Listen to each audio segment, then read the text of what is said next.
The NBA Gambling Podcast on the Sports Gambling Podcast Network is brought to you by Underdog Fantasy. You can win up to 325 times your entry. Yes, I said that right. Up to 325 times your entry with their new Pick 8. Sign up with NBA SGPN. That's NBA SGPN to claim your special pick and first-time deposit offer up to $250 in bonus cash. UnderdogFantasy.com, promo code NBASGPN. We're also brought to you by Rhythm. Get the best data-driven props and picks from Rhythm. Claim your 7-day free trial by going to sportsgamblingpodcast.com/rhythm. That is sportsgamblingpodcast.com/RITHMM. Yes, sir. We are back with another edition of the NBA Gambling Podcast on the Sports Gambling Podcast Network. No me, no the voice, no the guy. It's me, really real, villain real. It's Terrell Furman Jr. here at your service.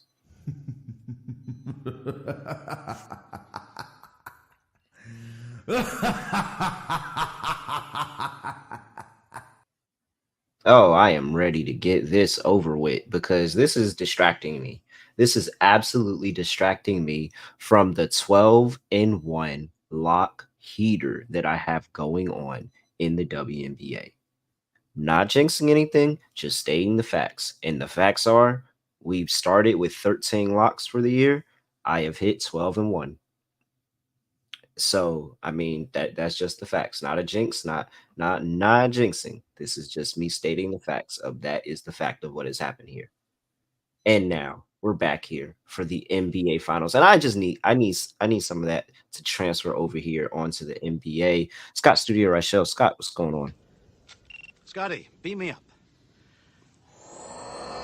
Surprise.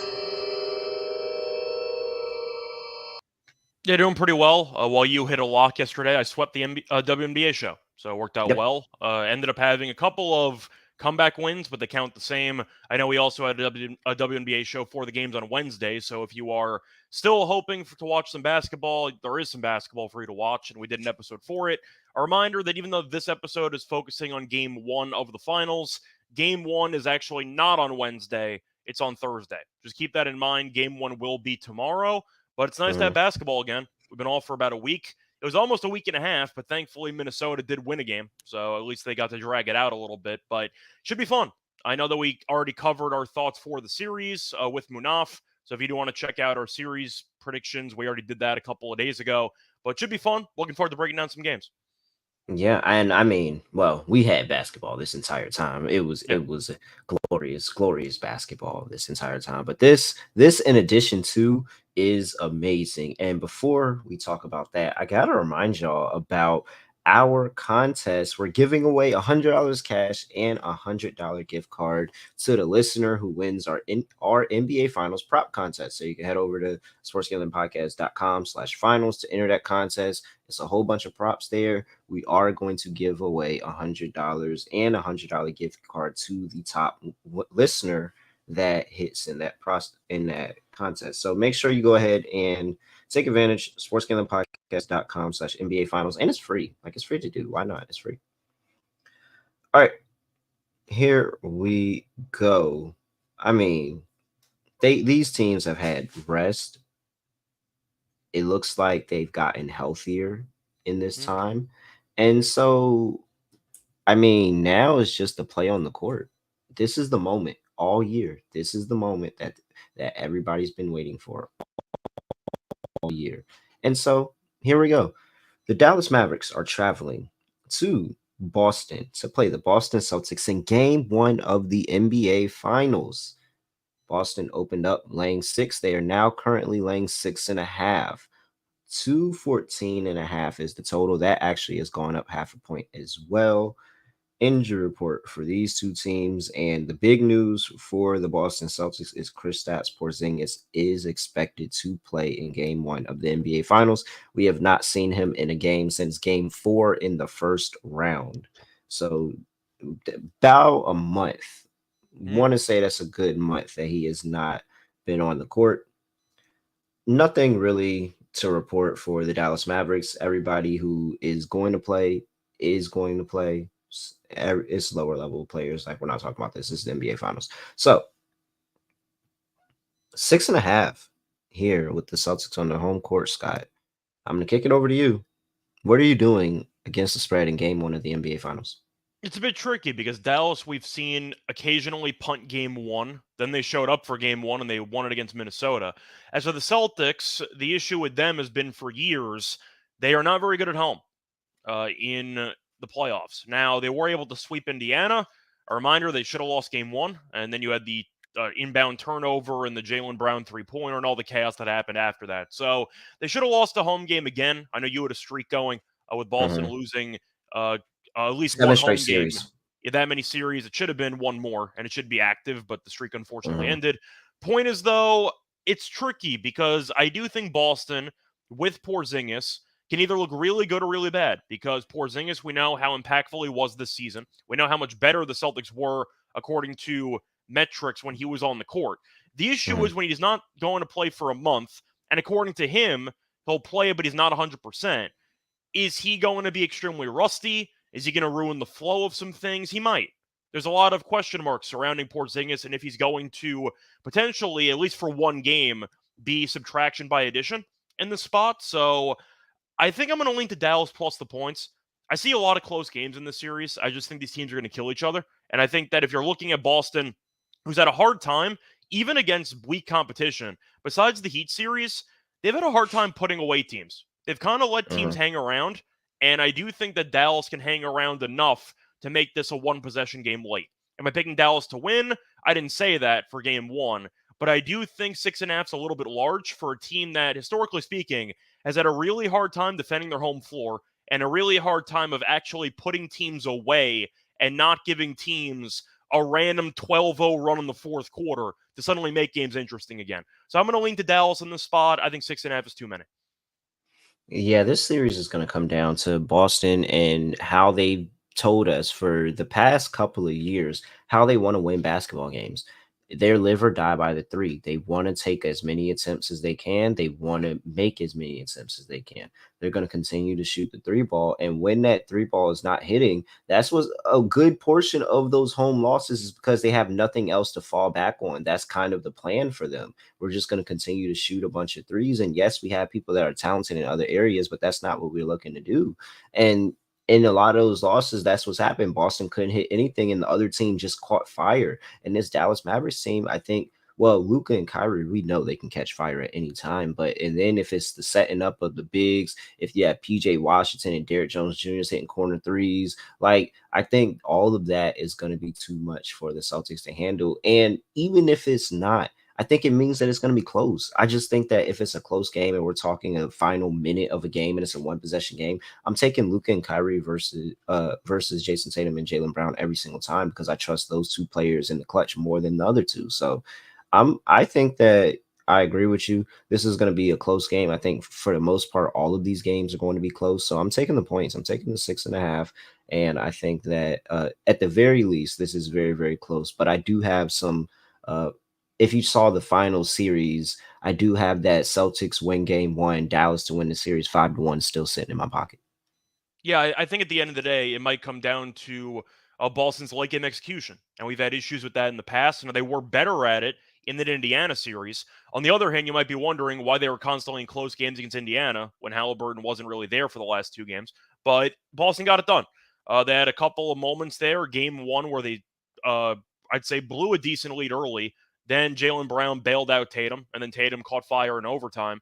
Then in game 3, they had a solid comeback win there. Then in game 4, they had another close win there. So we have seen Boston look better in late game spots, but I think we both know that Indiana with Carlisle looked lost in some of those closing actual minutes, either with rotations or with overall strategy. You're assuming with Luka and Kyrie that's not going to happen, but Boston can't afford to constantly, even if you are a Celtics fan, you have to be frustrated with how often this team either plays down to competition or how often this team just takes their foot off the gas. I can't think of a full 48-minute game the Celtics have played since maybe the Heat series. It just feels like they open up a decent lead and then they suddenly start looking ahead to the next game, and suddenly the other team goes on a run and it's like a 5-point game. I feel like that happens all the time with this team. We even saw that last year with the Jimmy Butler series. I know they came back in the first couple games in that one. So the stakes, I don't know if that actually matters for Boston in terms of just psychologically, because I've seen them choke away big spots in the NBA Finals, in the Eastern Conference Finals, and pretty much every series. So if I'm going to be looking at this from the perspective of, am I going to lay 6.5 points, basically 3 possessions, with a team that I don't trust to show up for a full 48-minute game, no matter how big the stakes are, I'm not going to pick you. Boston might show up for 43 minutes. That might not be enough in order to cover 6.5. Might be enough to win the game, but 6.5 I think is too many. I got to go with Dallas. Same. All right. Totals at 214.5. What are you doing there? It's very tricky also, because I don't know if you think you're going to see a high-scoring game based on the layoff or a low-scoring game based on the layoff, because these teams haven't played in a couple of days, if not a week. Boston hasn't played since when? Like a week and a half? I think. Yeah. I don't know what the rest versus rust Boston angle tell hasn't you. Boston hasn't played since the 27th, and Dallas hasn't played since the 30th. Okay. Point is, though, you always have the rest versus rust argument, and the only way you know the answer is you determine it at the end of the game. Like, we've seen spots where teams just either no-show offensively or they look really good offensively because they're rested. So I don't know if I can really have any takeaways from that. I think I would lean to the over, and I do think you're going to end up seeing some high-quality shot making, but Dallas defensively has been very good. I do have questions about Dallas's slow pace and if that's going to kill the over, but I don't know. I think I'm going to lean over in this game. Might just be a hunch, but I'm not going to bet the total. Too much uncertainty. I'll feel a lot better about the total for game 2 once the rest and rust argument goes out the window and once we know how these teams are going to play based on pace. I'll lean over in game 1, but there's really too many variables. They're just too many. I can't really give you a total play, but I'll lean over. Yeah, everybody's playing the over. I'm just gonna go road less travel and take the under because I do think these are two good defensive teams, and the Mavericks playing their best defense like all year right now in the playoffs. So I just think slow pace with Luka and Kyrie, and I think those two are gonna have great games. So I think it's probably gonna be a slower pace, play out the half court, and just pick apart the Celtics defense. So I'm on a lower or a under 214.5 here. All right, let's see. Before we get to player props, got to talk to you about Underdog Fantasy because Pick 8 is live for the NBA Finals. You asked for it. You wanted more picks. Well, now you have it. You can pick 8 and win up to 325 times the original amount. 325? What? Seriously? Can't wait to make a pick 8, and I'm definitely going to have some Luka Doncic in there. I'll kick off the player props in one of my props that I'm going to be playing, but burying the lead, Luka Doncic higher 8.5 rebounds here. I think this is a good spot for him, even though I do like backing the bigs against the Celtics, but this is a spot where I think Al Horford and Kristaps Porzingis and how they're able to shoot the ball from the 3-point line is just going to pull the bigs out a little bit more. And here we go, Luka Doncic. It clears the lane open for him, like it parts like the Red Sea, and Luka Doncic is just gonna find his way into 10 rebounds. So yeah, give me Luka Doncic higher, 8.5 rebounds. He's actually gone over this line in 3 of his last 4 against the Celtics, and that one that he missed was 8. All right, that is Underdog Fantasy Pick. Make sure you get that before it's gone. The Pick 8, it's not going to be forever, so make sure you take advantage. Sign up with promo code NBA SGPN, and you will claim your special pick and first-time deposit offer up to $250 in bonus cash. UnderdogFantasy.com, promo code NBA SGPN. Scott, do you agree? Do you like the Luka higher 8.5 rebounds? I cashed the 9.5 rebounds in the last episode we did for the Timberwolves game 5. Yeah. So yeah, why not? I think Luka's a good rebounder. We know Porzingis is not exactly known for his rebounding. Let's put it that way. And I do think that Luka's going to have to help crash the glass. So yeah, I like it. He's going to play 40 plus minutes in this game, 43 plus minutes in this game. So the workload should be there. Yep. I like it. Love it. All right. What's the prop for you? For this game, if I had to go for a prop, I think I'd actually consider Tatum rebounds in this game.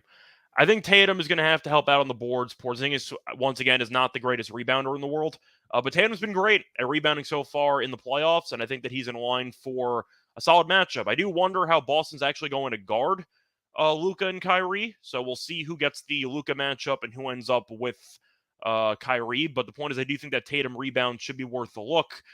Going through the actual numbers for Tatum, just actually look at what his rebounding number is for this game. It is 9.5. He's gone over in 8 of the last 10 games. He has gone over, if you want to go for even more recent numbers, he's gone over 9.5 in 6 of the last 7. And against Dallas, he's had at least 11 rebounds in 3 of the last 4. So give me Tatum over 9.5 rebounds. All right. What else here? What else do? Well, I have to go ahead and I'm gonna throw them out there because I'm probably gonna have plays on both because I don't know which one to back. We have 2 centers to back against the Celtics here, Scott, and they split the time. Mm-hmm. Like I don't think it's one above the other. I mean, I know Gafford starts, but Lively is a little bit ahead of Gafford in minutes. Sometimes Gafford's a little ahead of Lively in minutes. It just kind of depends how the game's going to play out. Either way, both of them have a great matchup here going up against Celtics. You know how I say we always play them against Celtics. I'm looking at Lively's points prop at 8.5, Gafford's points prop at 8.5. The rebounds prop for both of them 6.5 for Lively, 5.5 for Gafford. I think there's some opportunity there, but I'm especially interested in the points because I just think the pick and roll is going to be really, really live with them, Luka Doncic, Kyrie Irving. I think that's going to be something they attack all series. Yeah, makes sense. So, potential ladder situation on those 2. Maybe not heavy units because it's 2 players, but potential ladder situation on the points for Lively and Gafford. I think one or both could actually have really nice days. I think I'd lean more to Lively. I do think that if we're talking about covering the 3-point line with Porzingis being out there, I do have questions if Gafford's going to be able to actually roam. I think that you're looking at Lively probably doing a better job of contesting the threes, if I had to guess. Okay. Oh, we'll see. I considered I'm probably still going to sprinkle on Lively double-double. He's just too good. And more emphasis on rebounding the basketball, coming off the bench is working really, really well for him. And if he is if they say, hey, you're going to have to be the primary defender of Kristaps Porzingis, so you're probably going to play mirror his minutes. Maybe Porzingis is out there playing a bunch of minutes, then Lively would be really, really good then. I think because he's going to dominate the rebound battle. I mean, if there was a rebound prop head to head for Lively versus Porzingis, I would take Lively every day of the week. What is Porzingis rebounds at? What is his rebounds at? 6.5. His points are at 15. What's his? Matter of fact, how many minutes is he going to play? He hasn't played in a month. What is his points and rebounds? 21.5 points and rebounds. I'll take the lower on that. Yeah. What? He's not even. There's a op there. I don't like to wish injury, even on the Boston Celtics. I don't like to wish injury on anybody because one, if an injury happens to the Celtics, they automatically go cop and please, and they start making excuses for why this didn't happen when it's really just because they suck. But there's a possibility that Kristaps Porzingis only plays 5 minutes, and he goes out there and he runs on that leg, and then they realize this was a horrible decision. Could be. We saw it with Anunoby. Yeah. So. There's a possibility. Kristaps Porzingis under 21.5 points and rebounds. I just don't know what the workload is going to be. He hasn't played in a minute. He admitted he's not 100%. You have Horford. He's going to be shooting threes. I'm saying you have Horford, though. You have other options in theory. We know if Boston does blow him out, let's say Boston in one script wins this game by 20 points. You think they're leaving Porzingis out there? First game off injury? Of course not. They're going to pull him because they want to keep him healthy for the rest of the series. So, yeah, I'm with you on Porzingis. It feels like a good spot where Boston might treat him basically like he's wrapped in bubble wrap, and they're just going to try to keep him healthy. So, yeah, I don't mind it. I think they're going to be extra conservative with his health. So, I like the under with Porzingis as well. All right, what's the take on Jrue Holiday here? And because it feels like it's just so many options for Boston to go with the ball. Somebody gets left out, especially with Porzingis coming back. because Porzingis he's gonna take more shots than Al Horford. I think we can, like, even if he may not be healthy, he's gonna take more than Al Horford. So what's Drew Holiday's role here on offense? I think he's going to be more of a defensive guy personally, because he, in my opinion, is going to get the Kyrie matchup. We'll see if that's what happens, but his points are at 12.5. That's kind of a concern.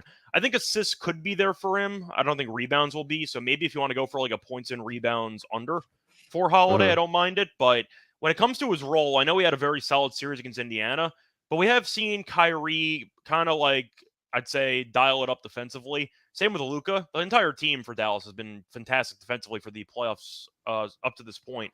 So I think if you're asking what the role is for Holiday, I think he just had a very good matchup against the Pacers. Now the concern, or you could argue it's a trap line, he has had at least 13 points in 7 straight playoff games, and as the line's at 12.5, doesn't that feel like trappy when you've gone over in 7 straight? Can I tempt you with this? So I'm not gonna lie, some of these games span back into the regular season, and towards the end of the regular season, I don't really know who was in the lineup, who was out of the lineup, if they were trying, if they weren't trying. But Drew Holiday has been under 12.5 points in his last 1, 2, 3, 4, 5, 6, 7, 8, 9 games playing with Kristaps Porzingis. Okay. And so that's four playoff games versus Miami, by the way. So I mean, I think that's just my question with Drew. I think he's going to expend a lot of energy on defense.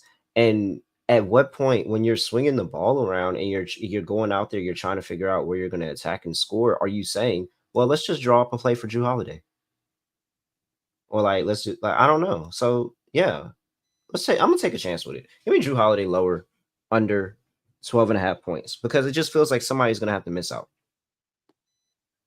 Yeah, I think I can get behind that.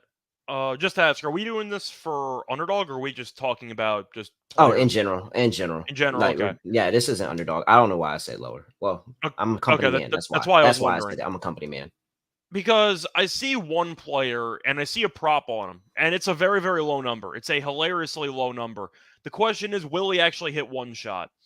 It's Maxi Cleber, and his points are at 2.5. And I have to at least talk about it. It's at 2.5, and I don't know how many minutes he's going to play in this game.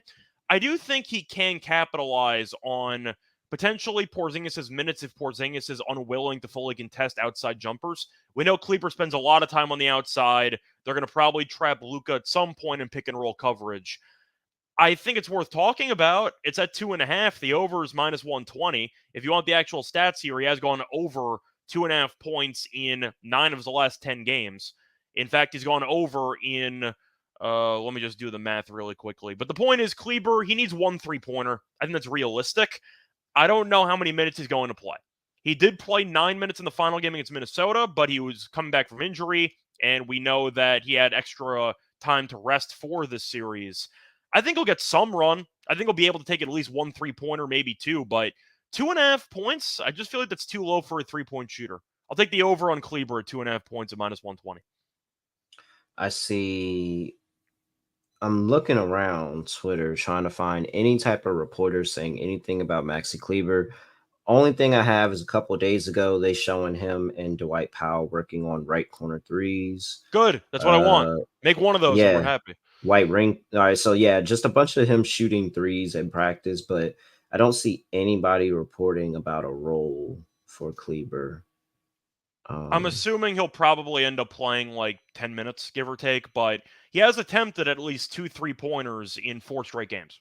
And he's also attempted at least 2 3-pointers in 7 of his last 9 games. So if he gets 2 attempts, potentially wide open, because we know Porzingis isn't the greatest at actually contesting on the outside, I think he can make one of those. Why not? It's 2.5. I think that's a good deal. Yeah. And it looks like he said he felt good after what is this game on playing in game 4? Yeah, he looks like he sounds like he playing. Yeah, so I mean, if there's nothing wrong with him, he's probably going to get minutes. They like playing him. Yeah, actually, if you want to scrap the points, you can get half a 3-pointer. The over is even money. Yeah, even money on 1 3-pointer. I think that's a pretty good deal. I think we should take that. Let's take that. I saw it on BetMGM. I think that's the only book that has a Cleber line right now. Okay. Yeah, that's it. That's the play. All right. What else? We can. I mean, well, let's talk about we got to talk about the stars on the other side. Are you buying into Jaylen Brown or Jason Tatum in game one? I think Tatum's going to come out aggressive. I don't know how efficient he's going to be. That's kind of the problem I run into because Dallas defensively has been solid at clogging up the paint. And we know Tatum for the entire postseason has been really inefficient from the three-point line. He thinks he's a great three-point shooter, but he's not. If you just go through the numbers, he's really not a great three-point shooter. So I know you might be on the under for three-pointers again for Tatum because that's been kind of a cash cow for you so far these playoffs. I might be in on Jaylen Brown. I think Jaylen Brown in that last series when he won the conference finals player of the series, basically the award, maybe that carries over when he won MVP for that. I think that might be a good, I'd say, confidence boost for him. He's at 22.5 points, so I do think that he's in line for a solid game in general. I think that he is going to play well. He's at least 24 points in 6 of the last 7 games against Dallas to go through it. He has had at least 25 points in 3 of the last 4 meetings. Faced off 2 times this year, and he had at least 25 in both meetings. I like Jaylen Brown over. Tatum points, I might lean to under. I think it's going to be more of a Jaylen Brown scoring game personally. But I do wonder how Dallas is going to guard those 2 guys. Are they going to fully prioritize Tatum? Are they going to treat them equally? Probably option A. I think they're going to try to stop Tatum first and foremost. So that might open up opportunities for Jaylen Brown. I like Brown over more than I like Tatum over. I think that if there's a more likely chance for something to happen, I think there's a more likely chance that they double Tatum than just play both of them straight up. Like, I think there's a more likely chance that Tatum catches doubles, and then that's where you can get the easy Jaylen Brown looks, and then maybe that'll the Derek White, and maybe that even ruins Drew Holiday, honestly. But I don't know. I don't know how they're going to defend it. There's a possibility that they throw doubles at Tatum, but if they play him straight up, then I think Tatum, he can walk into a solid, decent day. But the man of the hour is Kyrie Irving. Kyrie Irving. I mean, there's no way I'm not playing Kyrie props these first 2 games. Does he flip off a Boston fan? No. Okay. He doesn't. He's mature. He's mature now. Okay. He literally goes out there and he would drop 30. And that's what I think. I think we're due for a Kyrie 30 in one of these first 2 games. Like, I think he's going to do it. And it's just because the opportunity is there. And if the opportunity is there and he's feeling it, he's not going to stop shooting. Like, it's not going to be, oh, he had this 15-point first quarter or this 15-point half and he gets very, very passive, stop going to him. And no, this man is going to continue to shoot the entire game if he's feeling hot. So I just think at one point the Kyrie ladder is going to cash. So I'm just going to do it. Okay. I think you're higher on Kyrie than I am in the series. I know the narrative is there. I think Boston actually has a decent amount of options to guard Kyrie. You can't really stop him, but I do think that Boston has enough length and enough just different matchups to throw at him. Maybe Holiday guards him. And we know Holiday can't guard Luka, so I think that Holiday might end up on Kyrie. I don't know. I'm a little bit lower on Kyrie in the series, but I think he's going to have a couple of very solid games. So we'll see what happens. And then the man of the hour, everybody wants to know, Luka Doncic, over 31.5. I feel like you got to do it if you do it. I don't think there's a fade. Is there a fade? Is there a fade here?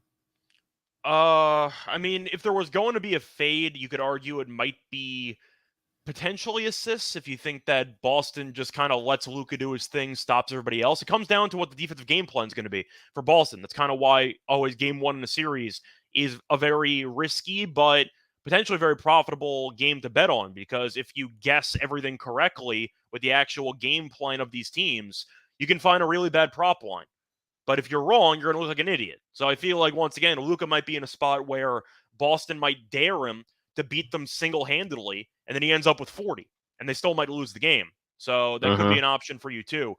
Yeah, I think maybe if you wanted to go for a Luka fade, assists potentially, and if what I said is going to be accurate and Boston just lets Luka dance, stops everybody else, and just lives with that. That is a possibility for Boston to do.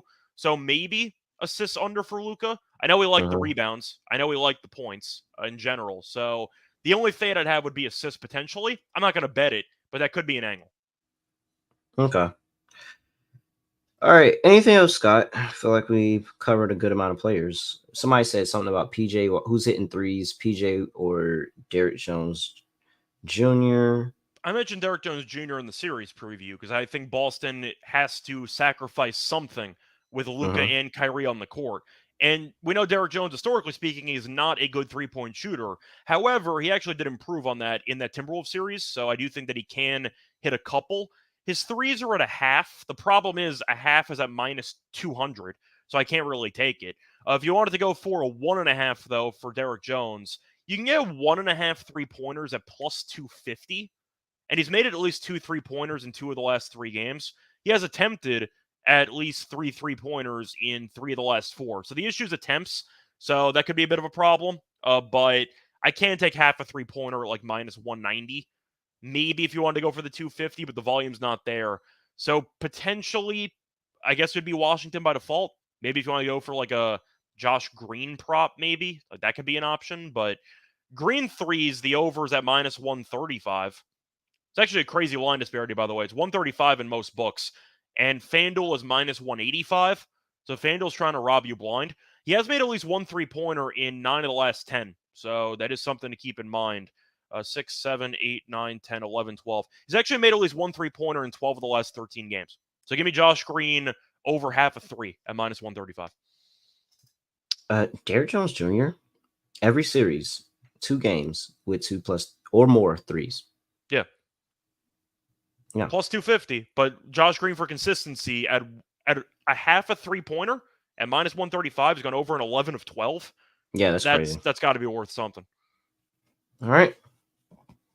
Before we get to what's lock dog and underdog lineup, gotta talk to you about rhythm, because rhythm and their NBA player props, all you need is rhythm. That's all you need, and you can lock in on a bunch of NBA player props. They give you a menu of the best player props for every single NBA playoff game, making it easy to go through. Rhythm predictions are backed by over 3 years of data, and they have a team of scientists that are just committed to making sure this is an amazing product. So I need to go ahead and fire up the Rhythm app. And this is what I like to do. I like to have our discussions. I like to talk about the plays that I like, and then I like to see what the data says, and if the data backs us up on any of our plays. So definitely looking forward to firing up this Rhythm app. Here we go. And then stuck on the WNBA screen there. All right, let's see. Player prop picks. What do we like here for the NBA? I see one of their top picks, Kristaps Porzingis, under 1.5 point. Yeah, 1.5 threes. So Okay. kind of playing into our Porzingis angle. They have a bunch of Porzingis unders up here. So they're agreeing with us in our Porzingis angle. They expect him for 12.8 points. They expect him for 4.9 rebounds. So that points and assists for Kristaps Porzingis looking really, really good.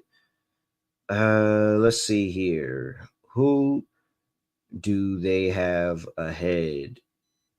They are actually fading Jason Tatum on the rebounds as well. And they're a little bit on the side of you, Scott, fading Kyrie Irving. 19 points predicted. 19 points predicted for Kyrie. And then they also agree with me on the Drew Holiday fade as well. So it's interesting. And look at this. Look at this, Scott. You just talked about it. Josh Green, he's up here. They have Josh Green threes. They expect him to get a 3 in the game. And I mean, the data, you said the data, it supports it. So make sure you guys download Rhythm and just get that data backing in your bets that make you feel way better about placing your bets. Claim your 7-day free trial by going to sportsgamblingpodcast.com/rhythm. That's sportsgamblingpodcast.com/rhythm. RITHMM. We're also brought to you by NYRA Bets. Join now to claim your $25 free bet and $200 deposit bonus just in time for the Belmont Stakes at nyrabets.com/SGPN25. You can earn an extra $10 win or lose when you bet at least $100 on the Penn National Friday. And you can get an extra $10 win or lose when you opt in and bet at least $100 on Monmouth Park on Saturday. You're going to place the bets anyway. Might as well get you some extra free bets. And on Sunday is your chance to win big at Mom and Park and grab a share of $2,500 when you hit the last 2 trifectas. So make sure you just go ahead and opt in already. Like, just make sure, do it right now. Do it while I'm speaking. Just go ahead and opt in. And then you can score another $20 win or lose when you bet at least $100 on the, what's it called, Scott? I have no idea. Oh, never I've mind. never heard of this track in my entire life. Assiniboia Downs? I don't know. Something. I have no idea. It doesn't matter, but you get another bonus bet when you bet it, so you might as well. Like, come on. Hey, if you're a horser like Scott and like Malcolm across the pond, and like I'm about to be once I sign up and get all my bonus bets, then absolutely join us in being horsers and betting the ponies. And remember to get your $25 free bet and $200 deposit bonus for the Belmont Stakes when you go to nyrabets.com/SGPN25. All right. Lock, dog, underdog. For my lock.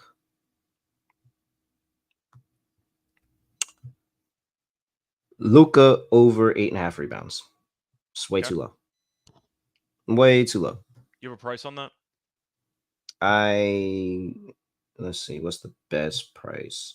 Well, what's the consensus is? I'll see if Well, what I so can find. minus 140. It's moving up in a bunch of places to 9.5. I'll probably just give out the 9.5 and plus money then. Okay. I see 8.5 at 148. 9.5 I see plus 114. Yeah. I would still play at 148. But you know what? I think he gets to 10. So, but if you could find 10, wherever, shop your lines. I think he gets to 10. So I'm just gonna take the 9.5 for plus money and just call it that. But I think he gets to 10. So make sure you shop your lines and get the best lines. But I think Luka is in for at least a double here with 10 rebounds. All right. For my dog. You going Dallas? I don't want. I mean, I can take them on the money line. I kind of want to. You want a Kyrie 30 piece? Kyrie 30 piece is fun, but I'm looking at the bigs. I gotta. It's the NBA Finals. I have to start with the bigs. Okay. Just who has the better or who do I think is gonna between Lively? Lively, man, Lively is just so good sometimes. Do you want to parlay like his points and rebounds or something? Nah, I'm gonna just. No, they don't even have a 15 plus. I was looking for a 15 plus. I'll just take Lively 10 points at plus 150. So it's not the biggest of dogs, but it's not a baby dog. It's all right. It's in the middle. Plus 150 is fine. So I'll take Derek Lively. I'm not going to try to break the bank. It's a long NBA Finals. I don't have to try to break the bank on the first one, but I am going to have, that ladder going as far as I can. But Derek Lively, 10 plus points here, plus 150. All right, so for my lock, I think I actually am going to go with some player props because I think the side and the total are a bit too unpredictable right now for Game 1, so I'm going to go with some player props. For my lock, actually, I'm going to go with Josh Green. Give me Josh Green over half a 3 at minus 135. I think it's a good deal. He's made at least one three-pointer in 12 of the last 13 games. Ironically, the one time he did not do it was last game, but he still attempted to. He just didn't make one. But against Boston, he's been pretty good from 3. First meeting in the season, he had 4. He won 4 of 7. Did play a lot of minutes, though. In the last 3 games against Boston, he's played at least 22 minutes in each of them, played at least 28 minutes in each of the last 2 meetings. So I do think you're looking at him getting a decent workload in this matchup. Maybe not 28, but if he ends up playing like 18 minutes, that should be enough to attempt at least 2 threes. He's made at least 1 in 12 of the last 13. He's had pretty decent success against Boston in the past. I think 135 is a good price, so I'll take Josh Green over half a three-pointer at minus 135 as my lock. For my dog, I am going to fade Porzingis, but I am going to go with an alt line. I'm going to go with Porzingis, points and rebounds, under 19.5 at plus 155. I think there's too many question marks with Porzingis. Now, on one hand, he could drop 15 points, and I immediately lose. It is possible. On the other hand, he might be very rusty. he might have a little bit of an inconsistent amount of actual minutes in this matchup because you have to wonder how rusty he's going to be or how healthy he's going to be. He said he's going to play. He said he's not 100%, so I do question how effective he's going to be.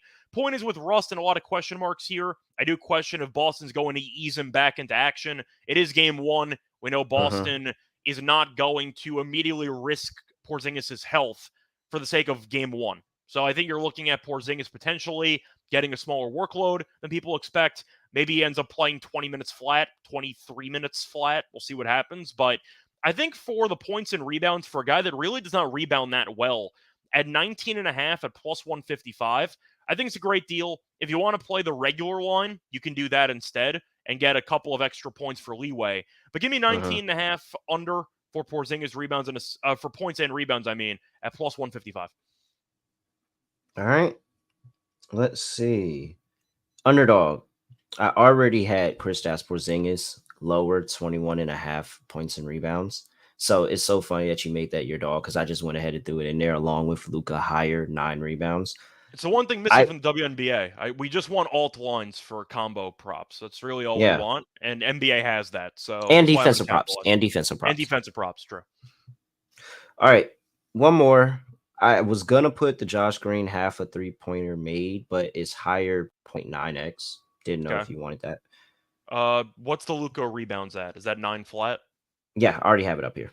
Okay. I mean, I still like it. I don't mind the 0.9. 0.9's fine. So 5xer this time? Yeah, that works. 5.4. It's 5.4.